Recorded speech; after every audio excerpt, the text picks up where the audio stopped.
우리는 어제 하나님의 법 그리고 우리 지체에 있는 죄의 법, 그 사이에 곤고한 우리의 절박한 상황 속에서 예수 그리스도께서 우리를 구원하여 주셨다 하는 놀라운 고백을 들었습니다. 바울은 전반부에 있는 내용들을 정리하면서 한마디로 이렇게 요약합니다. 그러므로 그리스도 예수 안에 있는 자에게는 결코 정죄함이 없다. 네. 이제 하나님께서 우리의 죄 때문에 우리의 범죄로 말미암아 우리를 정죄하시고 우리를 사망과 심판 가운데 내어놓지 않으신다는 사실을 큰 확신으로 전합니다. 그 이유를 우리나라 성경에는 명확히 표현이 안 돼 있는데 무엇 때문에 라고 해서 4개의 근거를 나열하고 있어요. 그 첫 번째가 뭐냐면 성령의 법이 죄의 법에서 우리를 해방했기 때문이다. 왜 우리가 정죄함이 없느냐? 성령의 법이 이제 우리 안에 있어서 죄의 법에서 우리를 해방하였다. 두 번째, 왜 그러냐? 두 번째 근거는 뭐냐면 3절 마지막을 보시면 자기 아들을 죄 있는 육신으로 모양으로 보내어 육신의 죄를 정하셨다. 세 번째는 5절을 보시게 되면 육신을 따르는 자는 육신의 일을 하지만 영을 따르는 자는 영의 일을 생각하기 때문이다. 그리고 마지막 근거는 바로 6절에 있어요. 결국 육신의 생각은 사망이고 영의 생각은 생명과 평안이다. 복잡해 보이는데 아주 단순하게 말하면 성령의 법이 우리 안에 계신 성령께서 우리를 죄와 사망으로부터 해방시키셔서 우리 안에 성령이 있는 한 결코 정죄함이 없다 하고 우리에게 가르쳐 줍니다. 바울은 이런 이야기를 하고 있습니다. 우리가 무엇에 관심이 있느냐? 우리가 무엇을 가장 많이 생각하느냐? 우리가 만약에 육신의 일을 생각하고 육신의 일에 관심을 갖는다면 그 사람은 육에 속한 사람이겠지만, 그러나 성령에 속한 사람은 육신의 생각이 아니라 영의 생각을 한다는 거죠. 그 영의 생각은 뭐냐? 하나님의 법을 어떻게 성취할까? 하나님의 뜻을 어떻게 순종할까? 하나님의 뜻이 무엇일까? 어떻게 하면 하나님을 기쁘시게 할까 하는 관심과 생각이 우리를 사로잡고 있어요. 그것이 우리가 바로 성령의 법에 사로잡혀 있다는 증거라고 가르쳐 줘요. 사실은 이제 로마서 8장에서는 이 성령의 법이 무엇인지가 명확히 안 나와요. 근데 로마서 13장을 가시면 바울이 미뤄둬요. 이 성령의 법이 무엇인지를 로마서 13장에 가서야 풀어놓습니다. 성령의 법이 무슨 법이냐? 바로 사랑의 법이다, 이렇게 설명을 해요. 그래서 결국은 율법을 우리 어제 살펴봤잖아요. 율법은 나쁜 게 아니에요. 율법이 죄가 아니고 율법 때문에 사망이 들어온 게 아니에요. 우리는 과거에 율법을 지킬 수 없었는데 이제는 성령이 우리를 사로잡게 되면 놀랍게 그 율법을 이제는 우리가 순종할 수 있게 돼요. 어떻게 가능하냐? 율법의 요약인 사랑의 법, 성령의 법이 우리 가운데 계셔서 놀랍게 이방인이나 유대인이나 상관없이 우리가 성령의 사랑의 법을 따르는 순간 하나님을 기쁘시게 한다는 거예요. 근데 이제 이게 8장에서는 다 소개를 안 했어요. 나중에 13장에 가시게 되면 이 성령의 법, 육신의 생각은 사망이고 영의 생각은 생명과 평안인데 그 영의 생각, 성령의 법이 사랑의 법이라고 우리에게 가르쳐 줍니다. 자, 8절을 보시게 되면 그래서 우리는 정죄를 받지 않을 뿐만 아니라 육신에 있지 않기 때문에 하나님을 기쁘시게 할 수 있다. 바울은 여기서 한 가지 더 얘기를 합니다. 그런데 이런 성령의 법과 성령에 사로잡혀 사는 삶은 예외적인 삶이 아니다. 한마디로 말하면 성도들 가운데 특별한 은혜를 받고 체험을 하고 어떤 수준 높은 신앙생활을 하는 사람만 성령의 법에 사로잡히는 게 아니라 보편적인 그리스도인이라면 우리 모두가 다 그 성령의 법에 사로잡혀 있다. 그 얘기가 바로 9절이에요. 너희 속에 하나님의 영이 거하시며 너희가 육신에 있지 아니하고 영이 있나니 누가요? 누구든지. 성령의 법에 사로잡히는 건 무슨 사도들만, 목회자들만 가능한 일이 아니라 누구든지, 그리스도 안에 있는 사람이라면 누구든지 그 성령의 법에 사로잡혀야 된다는 거예요. 그 성령의 법이 없으면 그 사람은 그리스도의 사람이 아니다. 바울이 이렇게 율법을 이룰 수 있고 하나님을 기쁘시게 하는 성령의 법을 얘기하니까 성도들이 그랬을 거 아니에요. 아유, 우리는 보통 사람인데 우리가 그걸 어떻게 하나. 근데 바울이 얘기해요. 아니, 누구든지 가능하다. 그 성령의 법이 없다면 그리스도의 사람이 아니다. 성령의 법에 사로잡혀 사는 것은 예외적인 소수만이 할 수 있는 게 아니라 모든 그리스도인이 할 수 있다. 자, 10절 봅시다. 또 그리스도께서 너희 안에 계시면 뭐라고 말해요? 예수를 죽은 자 가운데서 살리신 이의 영이 너희 안에 거하시며 그리스도 예수를 죽은 자 가운데 살리시니까 너희 안에 거하시는 그의 영으로 말미암아 너희 죽을 몸도 살리시리라. 그래서 이 성령의 법을 따라 우리가 하나님을 기쁘시게 할 때 우리 안에 큰 확신이 있어요.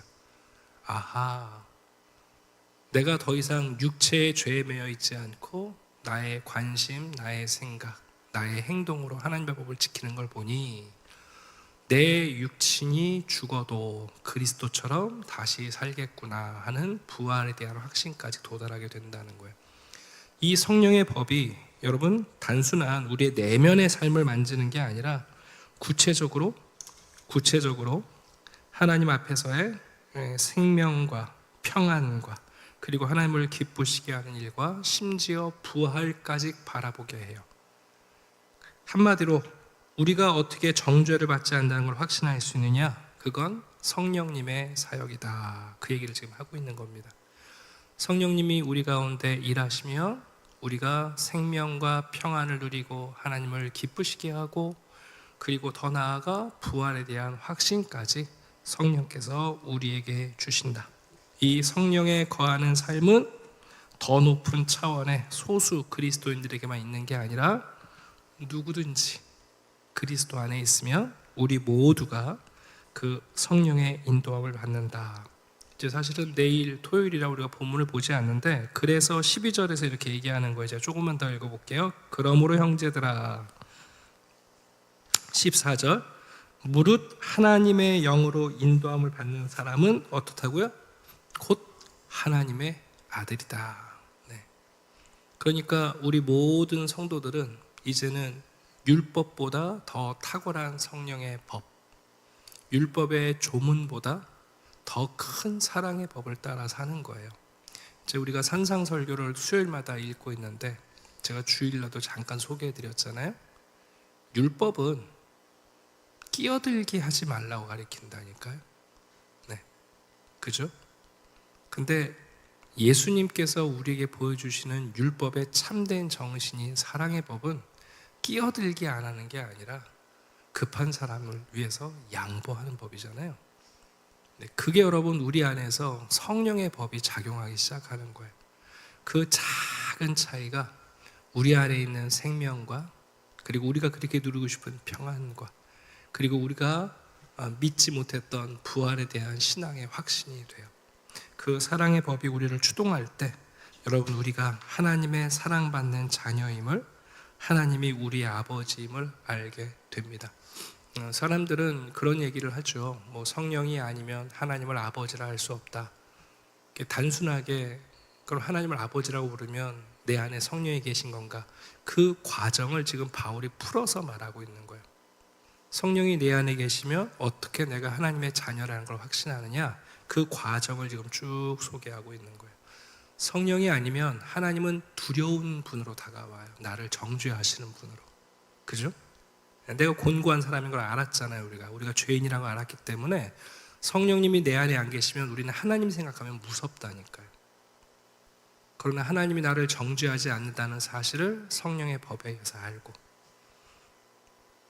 사망이 나를 주장하는 게 아니라 생명이 나를 주장한다는 것을 알게 되고 그리고 세상이 줄 수 없는 하나님이 내게 주시는 참된 평화를 우리가 누리게 돼요. 그다 성령이 하시는 사역이에요. 그래서 14절에 있는 것처럼 그 하나님의 영으로 인도함을 받을 때 우리가 하나님의 사랑받는 자녀임을 알게 되고 당당하게 하나님을 아버지 하고 부를 수 있게 된다는 거예요. 그게 바로 성령의 사역입니다. 이 성령의 사역은 로마서 8장 후반절에 가게 되면 우리 한번 38절 잠깐 볼까요? 네, 37절 보면 그러나 우리를 사랑하시는 이로 말미암아 우리가 넉넉히 이기느니라. 그래서 하나님과 우리가 이제는 아버지와 아들의 관계가 되었고 이것은 절대 무엇으로도 끊어낼 수 없는 하나님과 우리의 관계라는 확신을 갖게 만드는 거예요. 하나님이 우리를 사랑으로 묶으시고 또 우리가 하나님께 사랑으로 나아갈 때 그게 바로 성령의 사역이에요. 성령의 사역은 무슨 은사를 받고 환상을 보고 꿈을 꾸고 아니요. 성령의 사역은 사랑의 법이에요. 네. 그 사랑의 법이 우리 안에서 생명과 평안과 확신을 줄 때 그때 우리가 그리스도의 사랑, 성령의 사랑, 하나님의 자녀인 것을 확신하게 됩니다. 자, 오늘도 그 성령님이 우리 안에서 역사하시고 그 사랑의 법을 따라 가장 정직한 농사인 사랑을 심으시기를 축원합니다. 사랑은 반드시 열매를 맺습니다. 네, 사랑이야말로 정직한 농사입니다. 그런 복된 분들이 되기를 바랍니다. 기도하겠습니다. 아버지 하나님 감사합니다. 우리에게 주신 성령께서 우리에게 주시는 놀라운 확신을 발견합니다. 우리는 곤고한 자들이지만 주의 성령으로 말미암아 하나님이 우리를 정죄하시는 분이 아니라 우리에게 생명과 평안을 주시는 분임을 믿게 됩니다.